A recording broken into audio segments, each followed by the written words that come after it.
ভাই আমি লাস্ট সাকিব খানের মুভি দেখেছি তুফান আই গেস। হ্যাঁ, অনেকগুলো মুভি নকল করে যে মুভিটা বানানো হয়েছে আর কি। ভাই আপনি তিনজন জিজ্ঞেস করতেছেন, আমার তো একজনও ভালো লাগে না। এত নায়িকা কারো ভালো লাগে না? না ভাইয়া, কারণ আপনার তো সেই যোগ্যতা নাই যে আপনারা ওই পর্যায়ে যে একটা নায়িকা হতে পারবেন বা একটা নায়ক হতে পারবেন। সো শুয়ে এসে অত মনে হয় এভাবেই সিনেমা করছে, তো আপনিও আসেন না। কারণ ওরা ওইভাবে প্রিপেয়ার হচ্ছে না, ওরা জানে আমি নায়িকা, আমার মুভি এমনি চলবে, আমি যা করবো তাই অভিনয়।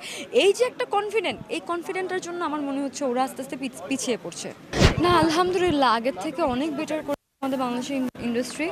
আগে তো যাতা বানাতো, সো আগের দিকে শাবানা ম্যাডামরা যখন আবার বানাতো তখন আবার মুভিগুলোর একটা মিনিং থাকতো, সুন্দর একটা ফিনিশিং থাকতো, হার্ট টাচিং থাকতো। তো ওই কনসিস্টেন্সিটা না মধ্যে দিয়ে হারিয়ে ফেলেছিল মুভি ইন্ডাস্ট্রি, সেটা এখন ডিফারেন্টভাবে ব্যাক করে নিয়ে আসছে।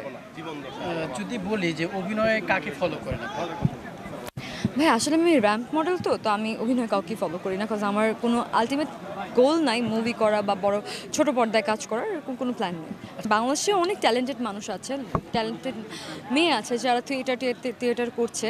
তো আমি মনে করি তাদেরকেও সুযোগ দেওয়া উচিত, যেহেতু আমাদের বাংলাদেশের মুভির যে প্ল্যাটফর্ম সেটা এখন অনেক উন্নত হচ্ছে ওরা।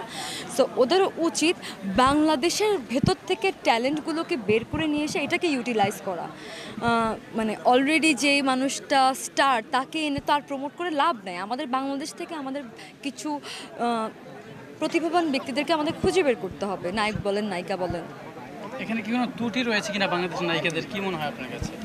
আমার কেন জানি মনে হয় বাংলাদেশের নায়িকারা না মানে অভিনয়টাকে নিয়ে অত বেশি এফোর্ট দেন না। মানে একটা থাকে না যে প্র্যাকটিস, যেমন আমরা এখন খেলার আগে আমি আজকে 2 ঘন্টা প্র্যাকটিস করেছি। আমি যদিও খুব ভালো কিছু করতে পারি না, আমার এটা হয়তো একটু আফসোস, বাট দ্য থিং ইজ এই যে মানে প্রস্তুতি পর্ব, ওরা ওই প্রস্তুতি পর্বটাতে যাচ্ছেন না সামহাউ, মানে মনে হচ্ছে আমার। এই জন্যই মনে হয় তারা ডাক পাচ্ছে না, কি মনে হয়? এটাও হতে পারে, কারণ ওরা ওইভাবে প্রিপেয়ার হচ্ছে না, ওরা জানে আমি নায়িকা, আমার মুভি এমনি চলবে, আমি যা করবো তাই অভিনয়। এই যে একটা কনফিডেন্ট, এই কনফিডেন্টের জন্য আমার মনে হচ্ছে ওরা আস্তে আস্তে পিছিয়ে পড়ছে। ভাই আপনি তিনজন জিজ্ঞেস করতেছেন, আমার তো একজনও ভালো লাগে না। এত নায়িকা কারো ভালো লাগে না? না ভাইয়া, আচ্ছা একটু যদি পিছনে যাই, শাবানা ম্যাডামকে আমার খুব ভালো লাগে, শাবনূর ম্যাডামকে আমার খুব বেশি ভালো লাগে, মৌসুমী ম্যাডামকে আমার অনেক ভালো লাগে। তো যদি নায়কদের মধ্যে আসে, নায়ক সালমান শাহ, উনি বেস্ট ছিলেন, ওনার পরে আমি ওনার মতো কাউকে পাইনি। তবে এখন শাকিব খানও মাশাআল্লাহ অনেক ভালো মুভি করছেন, প্লাস যত কিছুই বলেন আপনি, উনি আগের থেকে অনেক ডিফারেন্সিয়েশন এনেছেন, অনেক ডিফারেন্ট কিছু লুক ওনার মধ্যে নিয়ে আসছেন, প্লাস অভিনয়ের মধ্যেও কিছু নতুনত্ব আমরা দেখছি। তো এখন আমার মনে হয় শাকিব খান বেস্ট।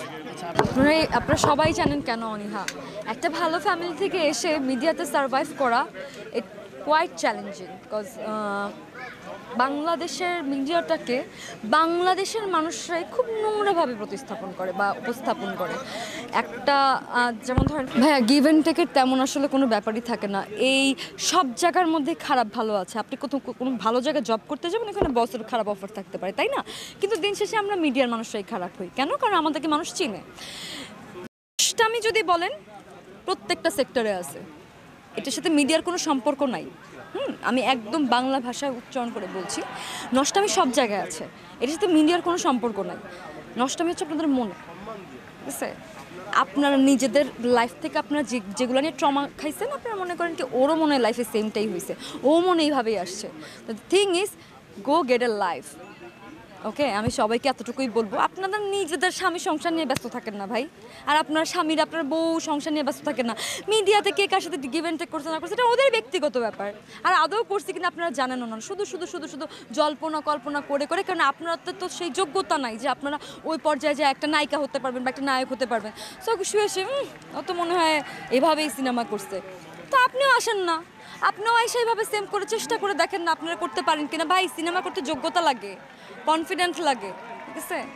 তো আপনাদের তো সেটা নাইও, 1-2 জন যাদের আছে তাদের যোগ্যতাটা আপনাদের চোখে লাগে না, ঠিক আছে? মানুষকে নোংরা কথা বলে নিজে বড় হওয়া যায় না ভাইয়ারা। এই বাংলাদেশে কিছু লোয়ার ক্লাস মানুষের জন্যই, এই ছোট কিছু লোয়ার ক্লাস মানুষের জন্যই বাংলাদেশের মিডিয়া ইন্ডাস্ট্রিটা আরও বেশি ওপেন হতে পারে না। ভালো ফ্যামিলির মেয়েরা সিনেমাতে যেতে ভয় পায়, আমরা চাইলে যে মানে অনেক ট্যালেন্টেড মেয়ে আছে, আমি এমন দেখছি যে একটা মেয়ে আছে যে অনেক ভালো অভিনয় করে, আমি বলছি যে আপু তুমি যাও না কেন মুভিতে, বলছে মানুষ খারাপ বলবে, মানুষ ভাববে যে আমি গিভ অ্যান্ড টেক করে আমি মুভিতে গেছি, আসলে কিন্তু এমন কিছুই না।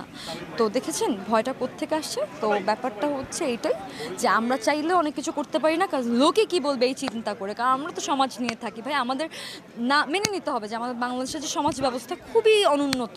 তারা মানুষকে নিয়ে পড়ে থাকে, মানুষকে খারাপ মন্তব্য করে তারা তারা খুশি থাকে, তারা নিজেরাও কিছু করে না, মানুষের ভালো তারা দেখতে পারে না।